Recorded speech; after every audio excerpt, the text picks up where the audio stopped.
Each city-state in Sumer has a king called an Ensi. We believe he was chosen by the gods to rule us, and that it was the gods who gave us our laws. Our king makes judgments when people have arguments. He's in charge of all our trade with other cities. He decides who gets to farm our fields. And he makes sure the gods' temples are in good repair and that all the right offerings are made. He's got a whole lot to do.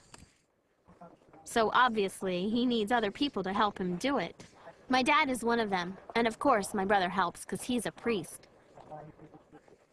Maybe I'll work there too when I'm older. Scribes keep records on clay tablets of everything that happens each year.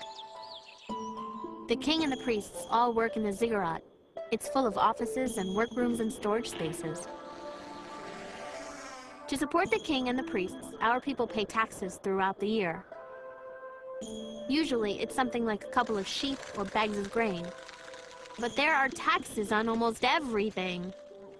We get taxed on the livestock we own and on the fish we catch. We even get taxed on our funerals. In our city, every man who is head of a household has to pay a tax called the burden. It's not the usual kind of tax. It's time, not goods.